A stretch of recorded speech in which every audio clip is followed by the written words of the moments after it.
तो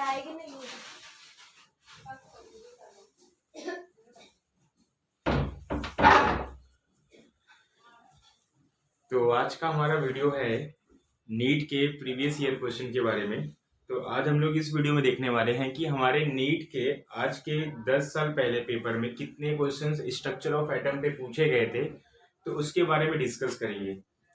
तो सबसे पहला हमारा क्वेश्चन है स्ट्रक्चर ऑफ एटम के टॉपिक के रिलेटेड।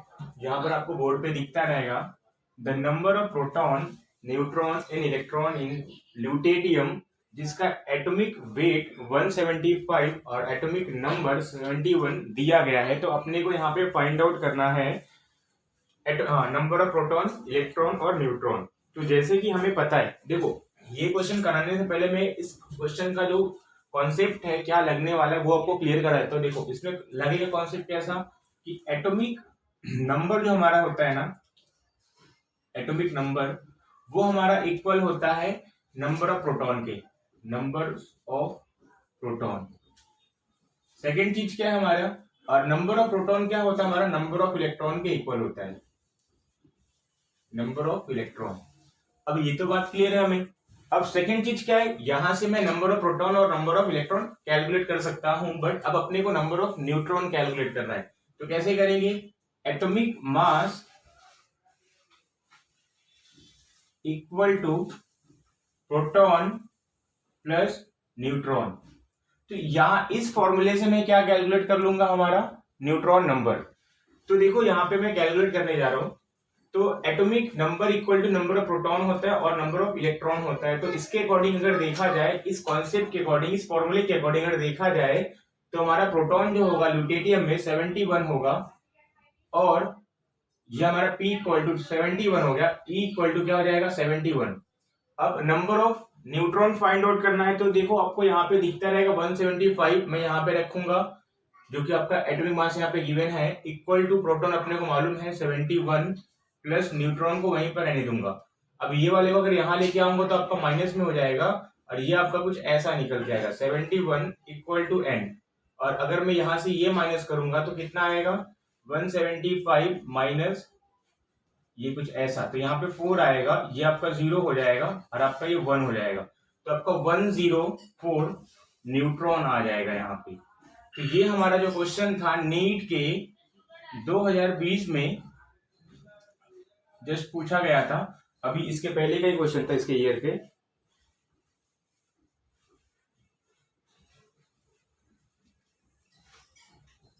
तो यहाँ पे ऑप्शन था आपके पास, ऑप्शन था ए 71 104 71। तो यहाँ पे ऑप्शन नंबर ए करेक्ट हो जाएगा, जिसमें आपको 71 दो बार आया है और 104, तो ये ऑप्शन आपका करेक्ट हो जाएगा।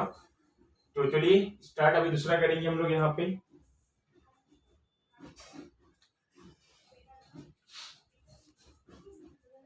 तो ये हमारा सेकंड क्वेश्चन है, जो कि 2014 में आ चुका है।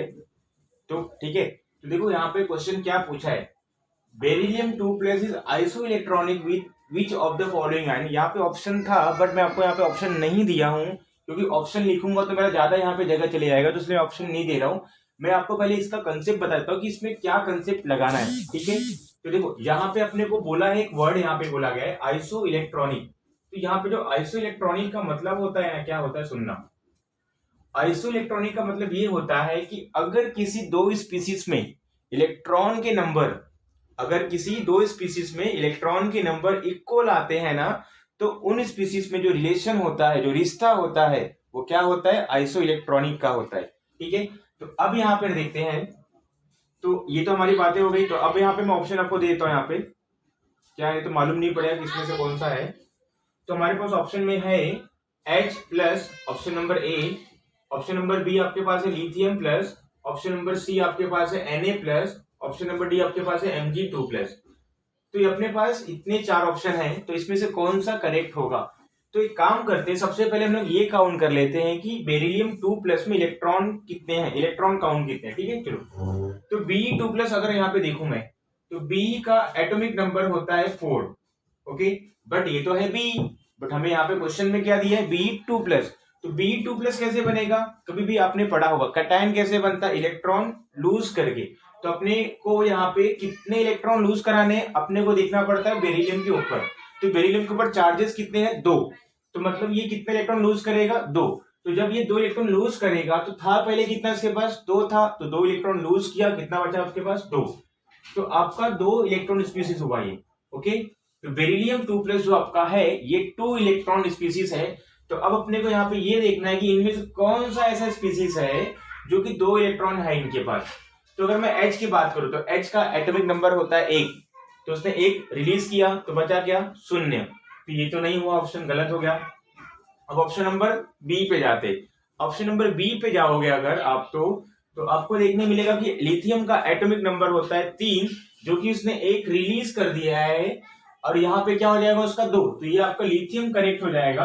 अभी आगे चलते हैं, सोडियम और मैग्नीशियम, इनका तो एटॉमिक नंबर होता है 11, जो कि 1 रिलीज किया तो 10 हो जाएगा, और ये आपका 12 की जगह भी 10 हो जाएगा। तो ये आपस में आइसो इलेक्ट्रॉन नहीं करेंगे, अपने को देखना किसका है, बेरिलियम 2+ का। तो ये वाला आपका जो ऑप्शन था बी, ये आपका करेक्ट हो जाएगा।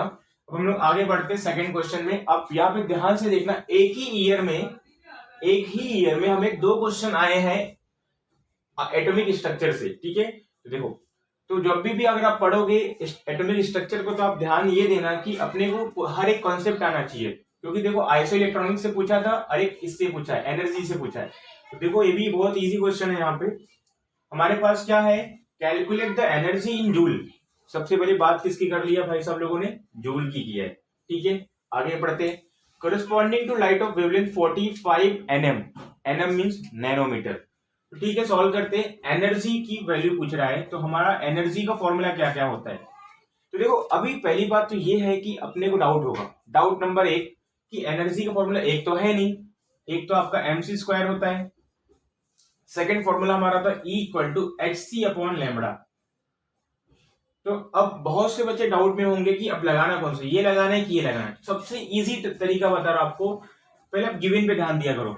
गिवन पे तो अपने को गिवन पे दिया है H और C, तो इतने से ही अपने को हिंट मिल जा रहा है कि यहाँ पे जरूर ये वाला फॉर्मूला लगने वाला है, क्योंकि आपका M कहीं दूर दूर तक नहीं दिया है, तो मतलब M तो लगेगा नहीं, तो आपका लगेगा क्या, H और C वाला फॉर्मूला। तो ऐसे करके पता करते हैं, ठीक है। तो आगे, और देखो आपको वेवलेंथ भी दिया, वेवलेंथ मतलब लैम्बडा, तो अभी यहाँ पे कैसे करेंगे, E = H अपने को दिया है। मैं पूरा सॉल्व नहीं कराऊंगा, अगर मैं सॉल्व कराऊंगा तो मुझे टाइम लग जाएगा और मैं टाइम वेस्ट करना नहीं चाहता। तो यहाँ पे क्या हो जाएगा, 6.63 × 10⁻⁻34। मैं यहाँ पे यूनिट के साथ लिखूंगा, क्योंकि मेरी आदत है पहले से क्या यूनिट के साथ लिखने की, क्योंकि अपने को यूनिट याद करने की आदत नहीं है, अपने को सॉल्व करने की आदत है। तो यहाँ पे जूल सेकंड लिखा मैंने, यहाँ पे मल्टीप्लाई करूंगा किससे, C से। जो आपका C क्या है हमारा, 3 × 10⁸ मीटर सेकेंड इनवर्स, जो हमारा हो गया ऐसा। अब डिवाइड किससे करना है अपने को, डिवाइड किससे करना है, 45 nm पे। लेकिन आपको मैं यहाँ पे बता दूं कि अगर आप डायरेक्ट वैल्यू रखोगे ना तो ये गलत हो जाएगा, टोटली पूरा गलत हो जाएगा, क्योंकि आपका जो है हमारा जो भी यहाँ पर दिख रहा है आपको मीटर में है। अब यहाँ पे दिया किसमें, nm में, तो आपको करना किसमें पड़ेगा, मीटर में करना पड़ेगा। तो यहाँ पे मीटर में कन्वर्ट कर देता हूँ। तो जैसे कि हमें पता है, हम लोग ने बचपन से सीखते आया है कि 1 नैनोमीटर आपका इक्वल होता है 10⁻⁹ मीटर के। तो उसी तरह आपका 45 nm किसके इक्वल हो जाएगा, आपका इंटू 10⁻⁹ मीटर। तो ये वैल्यू यहाँ पे रखूंगा तो आपका हो जाएगा 45 इंटू 10⁻⁹ मीटर, जिसमें से ये मीटर कटेगा, ये सेकेंड इनवर्स, ये सेकेंड कटेगा, जो भी आपका आंसर आएगा वो जूल में आएगा, आपको देखने मिल रहा है। तो मतलब हम लोग का तरीका सही था ये, ठीक है। तो देखो कितना इजी क्वेश्चन था। तो अब हम लोग आगे आते हैं दूसरे क्वेश्चन पे, ये भी बहुत इजी है। देखो, energy of E1 and E2 of 2 radiation, अपने पास 2 रेडिएशन की बात किया है, ठीक है। चलो फिर इसमें क्या कह रहा है कि पहले रेडिएशन का जो एनर्जी है 25 इलेक्ट्रॉन वोल्ट है। अब यहाँ पर थोड़ा ध्यान से देखना, अपने को जो एनर्जी गिवन है ना इलेक्ट्रॉन वोल्ट की टर्म में गिवन है, तो इसमें कोई टेंशन तो है नहीं, क्योंकि दोनों ही इलेक्ट्रॉन वोल्ट में है, तो कन्वर्जन तो करना ही नहीं है। अगर ऐसा होता, एक इलेक्ट्रॉन वोल्ट और एक जूल होता, तब अपने को प्रॉब्लम पड़ती, क्योंकि अपने को क्या करना पड़ता है पता है, दोनों को सेम करना पड़ता है। दोनों सेम करने के लिए अपने को क्या करना पड़ेगा, कुछ कन्वर्जन करना पड़ेंगे। तो कन्वर्जन तो है ही नहीं यहाँ पे, तो मैं सिखाऊंगा भी नहीं यहाँ पे। तो देखो 25 इलेक्ट्रॉन वोल्ट, ये भी आपका क्या है 25। तो यहाँ पे मैं सबसे पहले गिवन लिखता हूँ, ठीक है। चलो हाँ, एक और बात मैं यहाँ पे आपको ये दिखा देता हूँ, और जिनको सॉल्व करना है वो वीडियो को पॉज करके पहले सॉल्व कर सकते हैं, फिर आप आंसर देख सकते हैं।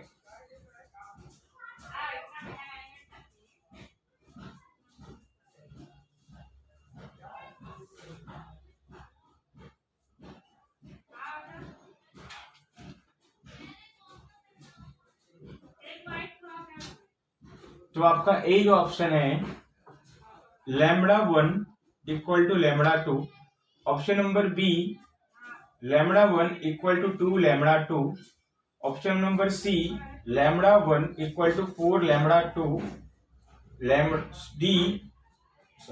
D λ1 equal to half λ2। तो देखो अपने पास ये चार ऑप्शन है, कोई बात नहीं, टेंशन की बात नहीं है। देखो कैसे करेंगे, देखना। एनर्जी जो अपने गिवन है, यहाँ पे गिवन लिखता हूँ। पहले हमारा क्या है, मैंने आपको कभी भी बताया, देखो हमेशा याद रखना, कभी भी क्या पहले लेक्चर आ रही है तो हमेशा याद रखना कि अपने को गिवन सबसे पहले लिखना होता है, ठीक है। तो गिवन क्या है हमारे पास, देखो E1, क्योंकि E1 कितना दिया अपने को 25 इलेक्ट्रॉन वोल्ट। देखो ये मैंने अपने आप से नहीं लिखा है, सब क्वेश्चन में गिवन है। आगे E2 कितना दिया है, E2 कितना दिया है 50 volt electron volt, 50 electron volt. चलो इतनी बातें गिवन है। आगे लैम्बडा का रिलेशन पूछ रहा है, तो अपने सामने फिर एक डाउट आया। डाउट नंबर 1 क्या है कि ये लगाएंगे कि ये लगाएंगे। तो क्या इसमें डाउट था, वेवलेंथ दिया है ना, तो मतलब जरूर यही लगने वाला है, क्योंकि इसमें तो वेवलेंथ कहीं दूर दूर तक नहीं है, ठीक है। चलो तो अब यहाँ पे क्या करेंगे हम लोग, E1 equal to HC upon λ1, इसको इक्वेशन नंबर 1 मान लो, ठीक है। चलो E2 equal to HC upon λ2, equation number 2 मान लिया इसको, ठीक है। चलो अब देखो, जैसे कि हमें मालूम है कि H हमारा होता है प्लैंक कांस्टेंट, C हमारा होता है स्पीड ऑफ लाइट, दोनों ही चीजें कांस्टेंट है, सबको पता होनी चाहिए बातें, ठीक है। तो अब मैं क्या करने वाला हूं, देखना। तो अब हम लोग करेंगे ये कि इसको एक साइड कर देता हूं मैं, तो ये आपका हो जाएगा E1 इंटू λ1, इसको उठा के यहां रख रहा हूं, तो E1 λ1 इक्वल टू HC, ठीक है। ये क्या हो जाएगा आपका E2 into λ2 equal to HC, इसको 3 मान लो, इसको 4 मान लो। अब ध्यान से देखना, आपको देखने मिलेगा कि 3 और 4 को यहाँ पे क्या लिखोगे, 3 और 4 को ध्यान से देखने पर, 3 और 4 इक्वेशन को ध्यान से देखने पर अपने को क्या देखने मिलेगा, देखो राइट हैंड साइड इक्वल है तो अपने आप क्या इक्वल होता है, लेफ्ट हैंड साइड इक्वल कर लेंगे। तो E1 into λ1 equal to E2 into λ2, ठीक है। ये तो हम लोग को मालूम पड़ा कैसे आया ना। चलो आगे, तो अब अपने को देखना क्या भाई कि λ1 और λ2 के बीच का रिलेशन, तो ठीक है। तो एक काम करते हैं हम लोग, अब करेंगे क्या, यहाँ पे इसको वहां लेके जाता हूं, इसको यहां लेके आता हूं। तो E1 upon E2 equal to λ2 upon λ1, यही मिलेगा। चलो सही बात है, आगे सॉल्व करते हैं। अब देखते हैं E1 का वैल्यू गिवन है क्या, हाँ सर गिवन है, गिवन है। कितना गिवन है भाई, 25 इलेक्ट्रॉन वोल्ट, ठीक है। चलो नीचे लिखते मैंने, अरे कितना होगा 50 इलेक्ट्रॉन वोल्ट इक्वल टू λ2 और λ1। आगे बढ़ते, ये 25 ये 50, 1/2 1/2 इक्वल टू λ2 अपॉन λ1, क्या हो क्रॉस मल्टीप्लाई कर दो, तो λ1 इक्वल टू λ2। तो ये आपको कहीं इक्वेशन में दिख रहा है क्या, कहीं दिख रहा है क्या, हाँ सर दिख रहा है, यहां पर दिख रहा है, तो ऑप्शन नंबर बी करेक्ट हो जाएगा ना। तो ये हमारा था कुछ 4th क्वेश्चन था हमारा। तो चलो अभी 5वें क्वेश्चन पे जाते हैं हम लोग। तो मुझे चलो, तो ये हमारा 5वां क्वेश्चन है। जो 5वां क्वेश्चन है ये भी बहुत अच्छा क्वेश्चन है। देखो यहाँ पे कुछ अपने को सीखने मिलेगा, तो सीखने क्या मिलेगा देखते हैं। यहाँ पे देखो, energy of second Bohr orbit of hydrogen atom is -328 kilojoule mole inverse, hence the energy of fourth orbit would be. मतलब आपको सेकंड ऑर्बिट की एनर्जी देकर फोर्थ ऑर्बिट की एनर्जी पूछ रहा है, तो ठीक है ना, कोई प्रॉब्लम है नहीं। कोई काम करते हैं हम उसको सॉल्व करते हैं। कैसे सॉल्व करेंगे देखना। तो अपने को क्या पूछ रहा है, देखो एनर्जी ऑफ सेकंड ऑर्बिट। तो देखो एनर्जी जो अपने को दी गई है सेकंड ऑर्बिट की, पहले एनर्जी का फॉर्मूला क्या होता है देखो, तो E इक्वल टू हमारा होता है -13.6। ओके, -13.6 को मैं एक वैल्यू मान ले रहा हूँ कांस्टेंट है, चलो ठीक है, -13.6 इंटू Z² अपॉन N², ठीक है। और आपको बता दूं मैं Z -13.6 ये कांस्टेंट वैल्यू है, ये आपका कांस्टेंट वैल्यू है, ठीक है। चलो तो आगे बढ़ते हैं। तो अब यहाँ पे देखो क्या करना है, अपने को सेकंड ऑर्बिट की एनर्जी दी गई, तो E2 पर अब इक्वेशन बना लो, -13.6 into Z² upon N²।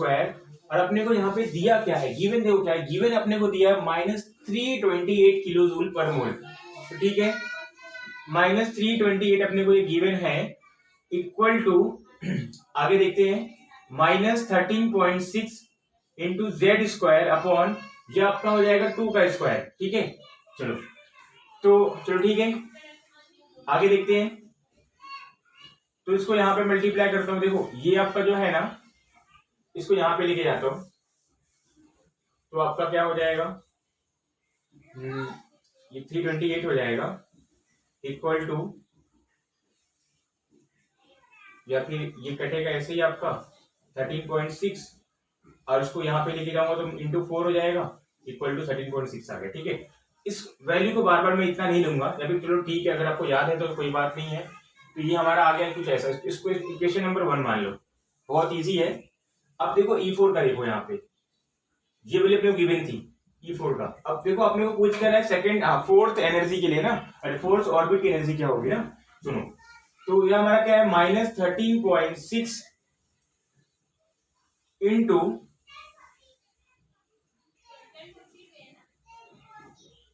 Z² upon N², इतना गिवन है। चलो ये अपने को मालूम था वैल्यू। अभी क्या करेंगे, एनर्जी इसकी पूछ रही है, तो काम करते इसको यहाँ लेके आता हूं। जब इसको यहाँ पे लेके आऊंगा तो क्या हो जाएगा आपका, देखो E4 into N² equal to -13.6, ठीक है। इतनी तो बातें क्लियर है। अब आगे देखते हैं, इसको इक्वेशन नंबर आप 2 मान लोगे। एक मिनट, कुछ क्वेश्चन में देख रहा, फिर से रीड करता हूँ क्वेश्चन जो गिवन है।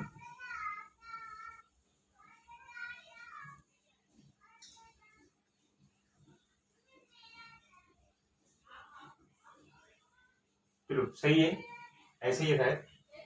तो इतना है, इक्वेशन नंबर 2 मान लिया, ठीक है। अब देखो, अब यहाँ पे ध्यान दोगे अगर आप, तो देखने मिलेगा इस वाले को आप क्या करोगे, इक्वल दिख रहा है आपको, इक्वेशन नंबर 1 को और 2 को देखो कंपेयर करो, तो 1 और 2 को कंपेयर करने पर आपको क्या मिलेगा मालूम है, तो 4 इंटू, यहाँ पे माइनस करना पड़ेगा तभी आपका यहाँ से माइनस हटेगा, तो इसको मैं काट दे रहा हूँ, ये हट गया है, क्योंकि 13.6 इक्वल कब होगा, जब दोनों का साइन इक्वल होगा, ठीक है। तो यहाँ पे मैंने ऐसे कर दिया, इंटू 328 और equal to -E4 into N, कितना आपका फोर्थ पूछ रहा है ना, फोर्थ का, ये क्या हो जाएगा, 0। तो 4 का स्क्वायर कितना होता है आपका, 16 ना, तो 16 को यहाँ लेके आऊंगा, 4 इंटू 328 अपॉन ये मल्टीप्लाई है, तो 16 डिवाइड हो जाएगा -E4। तो जो भी अपने को वैल्यू आने वाली है, देख लेते हैं यहाँ पे कैसे आएगा, एक मिनट मेरे को कैलसी यूज करना पड़ेगा,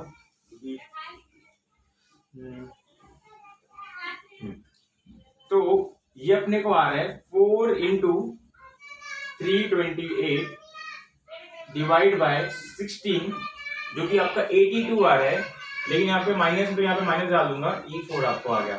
तो भाई ये अपने को आ गया क्या, कुछ ऐसा। तो इसमें ऑप्शन कौन सा, 82, ये देखो आपको दिख रहा है। तो ये हमारा हो गया क्या, इसका आंसर।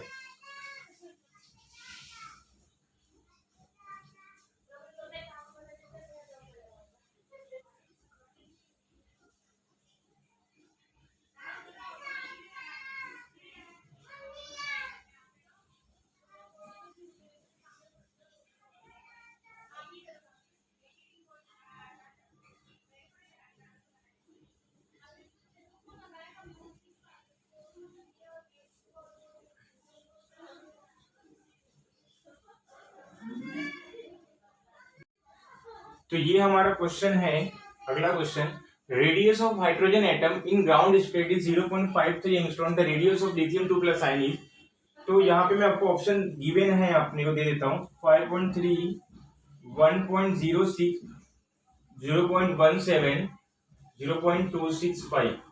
तो इसमें से कौन सा आपका जो है ऑप्शन करेक्ट होगा, तो चलो देखते हैं। तो इसका पहले यहाँ पर रेडियस की बात की तो हम लोगों ने रेडियस का फॉर्मूला पढ़ के रखा है। तो radius of nth orbit equal to 0.53 angstrom, या फिर आप इसको angstrom into n square upon z। तो ये हमारा होता है फॉर्मूला। तो अपने को देखो हाइड्रोजन एटम का दिया है और रेडियस का लिथियम 2 प्लस का पूछ रहा है, तो ठीक है, अभी ग्राउंड स्टेट का ही पूछ रहा है, सभी मेंशन नहीं किया है, तो मतलब ग्राउंड स्टेट की बात कर रही है यहाँ पे। तो देखो लिथियम 2 प्लस पहले आप देख लेते हैं कि क्या उसी वही है क्या हमारा, मतलब हाइड्रोजन लाइक स्पीसीज है क्या। हाँ, एटॉमिक नंबर 3 मतलब इलेक्ट्रॉन 3 मतलब 2 लूज किया, कितना बचा आपका 1, तो मतलब उसी की तरह है। तो रेडियस की बात करें तो रेडियस में क्या होगा, देखो रेडियस ऑफ ग्राउंड स्टेट की बात करें तो 1 equal to 0.53 angstrom into first की बात करें 1 का स्क्वायर अपॉन z, तो 1 का स्क्वायर आपका 1 होता है, तो वही होने वाला है, तो आपका ऑप्शन नंबर ये तो करेक्ट हो जाएगा। तो ये हमारा था कुछ ऐसा क्वेश्चन, ये तो बहुत इजी क्वेश्चन था, इसमें कुछ टफ नहीं था।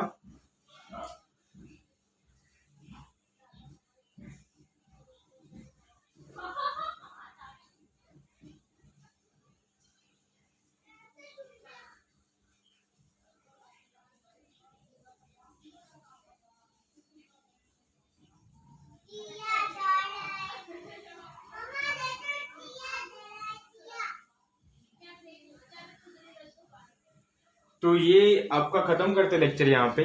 तो अभी जो आपको नया नया जो टॉपिक्स मतलब आने क्वेश्चन कराऊंगा मैं, नया नया अभी लाऊंगा, इसी टॉपिक से लाऊंगा, थोड़ा टफ टफ क्वेश्चन लेके आऊंगा मैं, क्योंकि इसमें मुझे अभी और दिख नहीं रहे क्वेश्चन जो मतलब अलग अलग तरीके के हैं। जितने भी मेरे को तरीके के दिखे मैं टाइप सॉल्व करा दिया, तो अब मुझे ऐसे कोई अलग तरीका नहीं दिख रहा मेरे पास जो है क्वेश्चन। मैं भी और आपको नए नए क्वेश्चन लेके आता हूँ पीछे, मतलब नए नए क्वेश्चन तो नए रहेंगे बट आपके बहुत ज्यादा साल पुराने होंगे, क्योंकि अभी नए में नीट में ना इतनी जो थी इतने क्वेश्चन जो थे जो रिसेंटली आए थे, इसके बाद का जो हमारा लेक्चर होगा ना उसमें बहुत ज्यादा पुराने लेक्चर्स में पुराने क्वेश्चन को यहाँ पे लेके आके आऊंगा और डिस्कस करूंगा, ठीक है।